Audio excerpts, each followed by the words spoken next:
स्वागत है।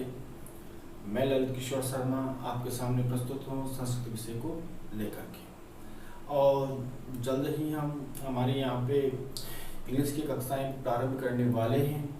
और देखिए, हमारा जो यहाँ पे चैप्टर चल रहा था वह चैप्टर चल रहा था संस्कृत व्याकरण। और संस्कृत व्याकरण के बारे में पाणिनि जी ने कहा है मुखम व्याकरणम स्पतम, अर्थात जो व्याकरण है यह क्या है, वेद पुरुष का मुख है। अर्थात भाषा के लिए व्याकरण का होना बहुत आवश्यक है। और आज हम उसी व्याकरण के क्रम में पाणिनीय शिक्षा के अनुसार पढ़ेंगे वर्णमाला। महर्षि जो पाणिनि जी हैं उनके द्वारा संस्कृत की वर्णमाला बताई गई है, और उस वर्णमाला में उन्होंने 63 या 64 वर्ण बताए हैं। उन वर्णों पर हम आज प्रकाश इस कक्षा में डालेंगे। तो देखिए, भाषा क्या है कि भाषा व्यक्ति के विचारों को आदान प्रदान करने का एक माध्यम है, जिसके द्वारा व्यक्ति अपने विचारों को दूसरे व्यक्ति तक पहुंचाता है। अब देखिए, जो भाषा होती है उस भाषा की सबसे छोटी इकाई है वर्ण। भाषा की क्या है सबसे छोटी इकाई, वर्ण। और वर्ण को ही क्या कहते हैं, अक्षर। अक्षरः अर्थात यानी नहीं क्षरः नष्ट होता है, जो कभी नष्ट नहीं होता है वही क्या कहलाता है, वर्ण कहलाता है। अर्थात हमारे द्वारा जो ध्वनि उच्चारित की जाती है, जो वर्ण उच्चारित किया जाता है, वह वर्ण कभी भी समाप्त नहीं होता है। वह अंतरिक्ष में चला जाता है और अंतरिक्ष में घूमते रहता है। अन्नम भट्ट हैं जिनकी कृति है तर्क संग्रह, तो उन्होंने तर्क संग्रह में कहा है शब्द गुणम आकाशम। उन्होंने भी आकाश का गुण क्या बताया है, शब्द को बताया, अर्थात वर्ण को बताया है। तो देखिए, हम पढ़ेंगे पाणिनीय शिक्षा के अनुसार वर्णमाला। और यह जो टॉपिक है, इस टॉपिक में से प्रत्येक जो संस्कृत की एग्जामिनेशन होती है उसमें से 2 या 3 क्वेश्चन अवश्य आते हैं। तो ये हमारा बहुत इम्पोर्टेंट जो चैप्टर है, तो आइए हम इसका अध्ययन करते हैं। तो देखिए, पाणिनीय शिक्षा के अनुसार वर्णमाला, तो पाणिनि जी ने वर्णों की गणना कितनी मानी है, 63 या 64। तो देखिए, देखते हैं हम 63 अर्थात 63 चतुष्षष्टिवा अथवा 64, वह अर्थ क्या है, अथवा। तो 63 या 64 वर्णाः वर्ण शंभु मते भगवान शिव के मत के अनुसार मताः मेरे द्वारा माने गए हैं। अर्थात महर्षि पाणिनि जी ने वर्ण कितने माने, 63 या 64। अगर एग्जामिनेशन में क्वेश्चन आ जाए पाणिनीय शिक्षा अनुसारेण वर्णा कति सन्ति, तो वहां पे हम लगाएंगे 63 या 64। आइए आगे देखते हैं। अब पाणिनि जी हैं, उन पाणिनि जी ने इन वर्णों को भी अलग अलग भागों में बांटा है। तो इन्होंने इन 63 वर्णों में से बताए हैं 21 या 22। तो इनमें से क्या है, स्वर। अब देखिए, स्वर हमने माहेश्वरी सूत्रों में पढ़े थे, तो माहेश्वरी सूत्रों में हमने स्वर कितने पढ़े थे, 9, ठीक है। और ऐसे संस्कृत व्याकरण में सूत्र कितने माने जाते हैं, 13। लेकिन पाणिनीय जो शिक्षा है, उस पाणिनीय शिक्षा के अनुसार स्वर माने जाएंगे 21 या 22। तो इस चीज का ध्यान रखिए।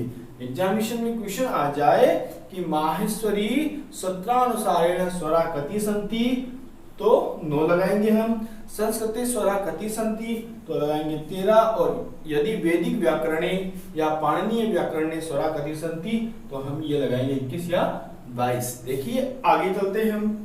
पाणिनि जी ने बताए व्यंजन उन्होंने बताए 33। व्यंजन कितने बताए, 33। उन 33 व्यंजनों को भी उन्होंने 2 भागों में वर्गीकृत किया है, 2 भागों में बांटा है, जिनमें से 25 तो है वर्गीय, और इसके अलावा जो 8 है यह है अवर्गीय। इन अवर्गीयों में आएंगे अंतस्थ और उष्म वर्ण। आगे देखिए, आगे आया अयोगवाह। ये अयोगवाह ऐसे शब्द हैं, इन्हें हालांकि इन्हें माहेश्वरी सूत्रों में तो स्थान नहीं दिया गया है, लेकिन संस्कृत व्याकरण में इनका महत्वपूर्ण स्थान है। इनके प्रयोग के बिना शुद्ध व्याकरण का बनना असंभव है। और इन अयोगवाह की संख्या है 4। और इन 4 अयोगवाह में क्या क्या आता है, विसर्ग, अनुस्वार, जिह्वा मूल्य, उपपद, मानीय। इनको हम आगे विस्तार से चर्चा करेंगे। और आगे बताए हैं उन्होंने 4 यम, अर्थात यम वर्ण कितने बताए, 4। और एक लास्ट वर्ण है यहाँ पे दुष्पष्टम। दुष्पष्टम ये वर्ण होता है ड़ ड़। नहीं सुना होगा आपने, और सुना हो तो अच्छी बात है। यह जो शब्द है यह वर्तमान समय में लुप्तप्राय हो गया है, यानी इसका पहले वेदों में उपयोग किया जाता था। जो वैदिक मंत्र मिलते हैं हमें, तो वैदिक मंत्रों में इसका प्रयोग मिलेगा हमें। तो देखिए, आइए हम आगे इनके बारे में विस्तृत चर्चा करते हैं। तो सबसे पहले देखेंगे हम स्वरों की चर्चा करेंगे। और देखिए, मैं आपको बता देना चाहता हूं कि जल्द ही हम साइंस, रीजनिंग, मैथ और कंप्यूटर की क्लासें भी प्रारंभ करने वाले हैं, जो क्लासें लेंगे हमारे पारिताज सर और नागर जी सर। तो देखिए, हम देखते हैं स्वर। स्वर स्वर किसे कहते हैं? तो स्वरों की एक डेफिनेशन आती है, स्वरानाम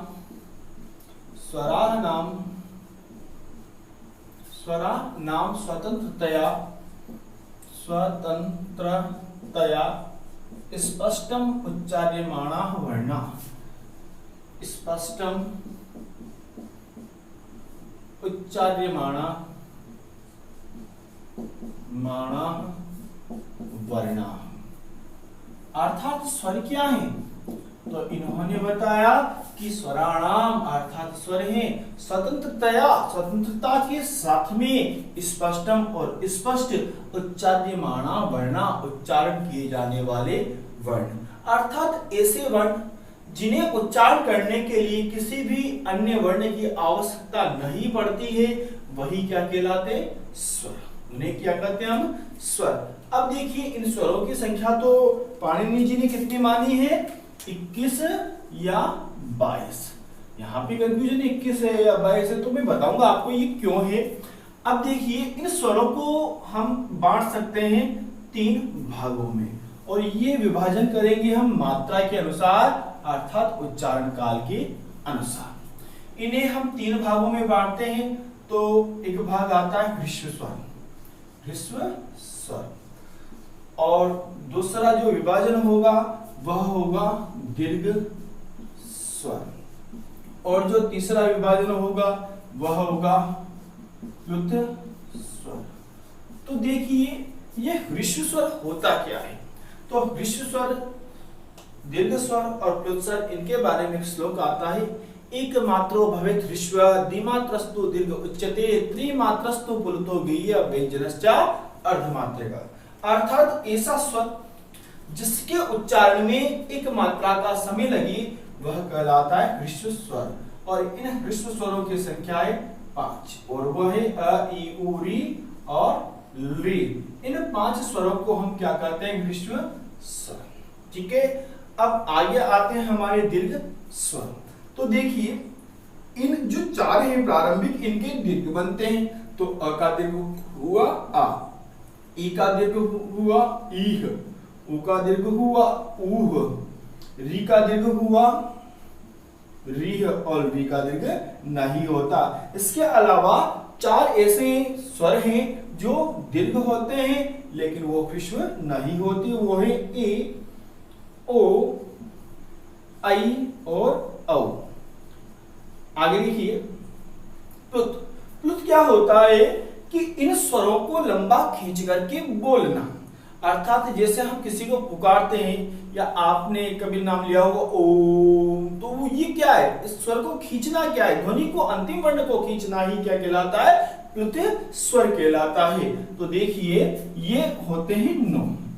ये तो दीर्घ तो होंगे 8 और प्लुत होंगे 9। प्लुत 9 में आएगा एक तो अह, एक आएगा ईह, आएगा ऊह। इनका प्रयोग ऐसे वेदों में किया जाता था, लेकिन आज प्रेजेंट टाइम में इनका उपयोग नहीं होता है। हालांकि मानते हैं कुछ विद्वान की होता है, लेकिन मेरे अनुसार और व्याकरणज्ञों के अनुसार तो इनका प्रयोग वेदों में ही होता है। एह और आया, ओह, ऐह और ओह, ये 9 प्रकार के प्लुत स्वर होंगे। अब देखिए ऋष्व स्वर तो कितने हैं 5, कौन कौन से अ ई उ री और री। और जो दीर्घ स्वर है तो अ का बना आ, ई का बना ई, उ का बना उ, री का री और री का दीर्घ नहीं बनता है। इसके अलावा ये जो 4 स्वर हैं इनका ह्रस्व नहीं बनता है, इनका दीर्घ और क्या बनता है प्लुत। तो ए ओ आई और औ ये 4 स्वर हैं। अब देखिए ये इधर जितने भी स्वर आए इनका क्या बनेगा सबका प्लुत। तो प्लुत कितने होते हैं 9। अब देखिए इनकी संख्या को जब हम काउंट करेंगे तो 5 और 8 13 और 9 कितने हो गए 22। अब देखिए 21 कैसे मानते हैं कि री, काफी विद्वान री है जो इसको ये प्लुत भी नहीं मानते, काफी विद्वान, इसलिए स्वरों की संख्या वो कितनी मान लेते हैं 21। ऐसे स्वरों की संख्या तो कितनी है 22 ही है। अब देखिए आगे भी इन स्वरों का विभाजन किया गया है, इनके भेद बताए गए हैं और वो भेद बहुत ही महत्वपूर्ण है। एग्जामिनेशन में उन भेदों से हमारे हमेशा क्वेश्चन पूछा जाता है एक ना एक। तो देखिए आइए हम उन भेदों को भी देख लेते हैं। तो देखिए इनमें से जो प्रत्येक स्वर है इस प्रत्येक स्वर को 3 भागों में डिवाइड किया जा सकता है। पहला भाग कहलाता है उद्दात, पहला क्या कहलाएगा उद्दात, दूसरा होगा अनुदात, अनुदात और तीसरा भाग कहलाएगा स्वरित, स्वरित।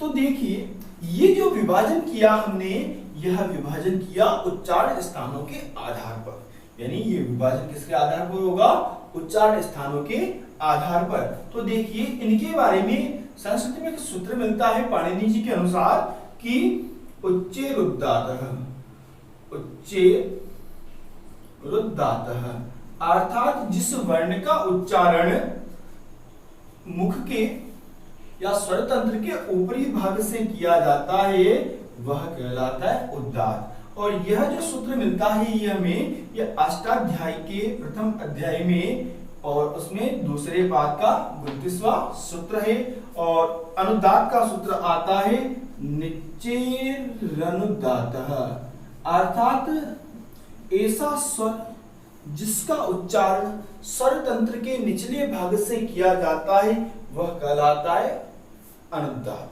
और अनुदात का ये जो स्वर ये सूत्र है ये सूत्र मिलता है हमें पाणिनि जी के अष्टाध्याय के प्रथम अध्याय के द्वितीय पाद का और 30वां सूत्र है। और स्वरित के बारे में कहा जाता है समाहारः स्वरितः, समाहारः स्वरितः अर्थात मुख के ऊपरी और निचले दोनों ही भागों से जिस स्वर का उच्चारण किया जाता है और तो वो स्वर क्या कहलाता है स्वरित। और यह जो सूत्र है यह हमें प्रथम अध्याय के दूसरे पाद का 31वां सूत्र मिलता है। अब देखिए ये तो हुआ मात्राओं के अनुसार विभाजन और ये हुआ उच्चारण स्थानों के आधार पर विभाजन। अब देखिए इन तीनों का भी नासिका के आधार पर विभाजन किया जाता है। अब नासिका के आधार पर यह होते हैं 2 प्रकार के, एक होता है अनुनासिक और एक होता है अननुनासिक, अननुनासिक। अब देखिए अनुनासिक क्या होता है, अनुनासिक क्या होता है कि ऐसा वर्ण जिसके उच्चारण करने में हमें मुख सहित नासिका की भी आवश्यकता पड़े, अर्थात जिसका उच्चारण मुख और नासिका दोनों के द्वारा ही हो वह वर्ण कहलाता है अनुनासिक, अनुनासिक। ठीक है। और जिसके उच्चारण में हमें नासिका की आवश्यकता नहीं पड़ती है, जिसका उच्चारण केवल मुख के माध्यम से ही किया जाता है वो कहलाता है अनुनासिक। अब देखिए जैसे देखते अपन के ऊपर यदि ये चिन्ह लगा हुआ है तो ये क्या हो जाएगा अनुनासिक और अनुनासिक में ऐसे लिखा जाता है। ठीक है। तो ये हुआ टोटल स्वरों का विभाजन। अब देखते हैं हम कि स्वरों के कितने भेद होंगे प्रत्येक स्वर के। तो देखिए कि जैसे कोई स्वर लिया हमने, 4 स्वर हैं अ ई उ री और री, सॉरी। इन चारों के ह्रस्व भी होते हैं, दीर्घ भी होते हैं और प्लुत भी होते हैं। ठीक है। तो इन चारों के यदि हम भेद देखें तो देखिए भेद कैसे होंगे कि पहले तो किया इनका 3 में विभाजन। अब अगर देखें अपन तो ग्रीष्म, उदात्त, अनुनासिक। दूसरा होगा ग्रीष्म, उदात्त, अनुनासिक। ठीक है, ये तो कितने हो गए? 2। यहाँ पे तो हो गए 2 हो गए। ठीक है, यहाँ पे देखा अपन ने तो ग्रीष्म, अनुदात्त, अनुनासिक, ग्रीष्म, अनुदात्त, अनुनासिक, यानी यहाँ पे भी कितने भेद हो गए? 2। फिर आया ग्रीष्म, स्वरित, अनुनासिक, ग्रीष्म, स्वरित, अनुनासिक, यानी यहाँ पे भी कितने हो गए? 2। यानी ग्रीष्म के भी 6 हो गए, दीर्घ के भी 6 हो गए और प्लुत के भी कितने हो गए? 6। तो यानी अ, आ, ई, उ इनके कितने भेद होंगे? इनके भेद होंगे 18। इनके भेद कितने होंगे? 18। यानी अ, ई, उ और री, इनके भेद तो कितने हुए? 18। अब देखिए आप री, री में क्या होता है कि दीर्घ का अभाव होता है, तो दीर्घा भाव, दीर्घा भाव, दीर्घ का अभाव होने के कारण इसके केवल 6 और 6 कितने भेद हो गए? 12। तो इसके भेद कितने होंगे री के? 12। आगे देखते हैं अपन ए, ओ, आई और औ, इनमें क्या है? ग्रीष्म का अभाव, ग्रीष्मा भावात, ग्रीष्म का अभाव होने के कारण ये भी कितने हुए? 6 और 6 कितने हो गए? 12। तो इनके भेद भी कितने होंगे? 12। लेकिन यदि ऐसा आ जाए कि री और री के कितने भेद हैं, क्योंकि ये दोनों एक दूसरे के सवर्ण कहे जाते हैं, इसलिए एक दूसरे के भावों को ग्रहण कर लेते हैं, भेदों को ग्रहण कर लेते हैं। तो री और री अगर इनके मिलके पूछे जाए तो इनके भेद कितने होंगे? 30। ये यहाँ पे हमारे जो स्वर थे यह स्वर समाप्त हुए। अब आगे हम पढ़ेंगे व्यंजन।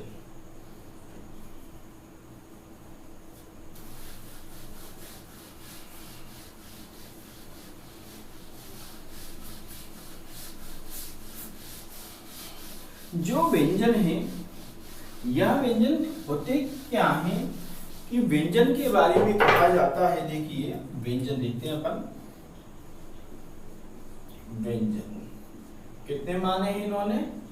33। तो देखिए व्यंजन का सूत्र आता है अन्वक भवति इति व्यंजनम, अर्थात जिसके उच्चारण में किसी स्वर की सहायता लेनी पड़े, अर्थात बिना स्वर की सहायता के जिस वर्ण का उच्चारण नहीं किया जा सके वही क्या कहलाता है? व्यंजन। और व्यंजन में मात्रा कितनी होती है? आधी, अर्थात इसको उच्चारण करने में आधी मात्रा का समय लगता है। और व्यंजनों को पाणिनि जी ने कितने भागों में बांटा है? 2 में। एक भाग कहलाया वर्गीय और दूसरा भाग कहलाया अवर्गीय। देखिए वर्गीय व्यंजन के अंतर्गत आते हैं स्पर्श वर्ण। कौन से वर्ण आते हैं? स्पर्श वर्ण। स्पर्श वर्ण क्या होते हैं कि जिन्हें उच्चारण करते समय वह जो स्वर तंत्र है उसके किसी न किसी भाग को स्पर्श करे और वह वायु स्वर तंत्र को स्पर्श करती हुई बाहर निकले, वह वर्ण क्या कहलाते हैं? स्पर्श वर्ण। और इन्हीं स्पर्श वर्णों का नाम मिल सकता है अपन को उदित वर्ण। तो उदित वर्ण भी किसे कहते हैं? स्पर्श वर्णों को ही कहते हैं। और इन उदित वर्णों की संख्या है 25। कितनी संख्या है? 25। तो इसमें 5 वर्ण आते हैं कु, चु, टू, तु और पु। कु का मतलब क वर्ग, चु का मतलब च वर्ग, टू का मतलब ट वर्ग, तु का मतलब त वर्ग और पु का मतलब प वर्ग। यानी प्रत्येक वर्ग में वर्ण कितने होंगे? 5 5। तो इनकी संख्या कितनी हो जाएगी? 25। ठीक है। अब देखिए अवर्गीय व्यंजन। इन अवर्गीय व्यंजनों को दो भागों में विभाजित किया जा सकता है। इन्हें भी हम कितने भागों में बांट सकते हैं? दो भागों में।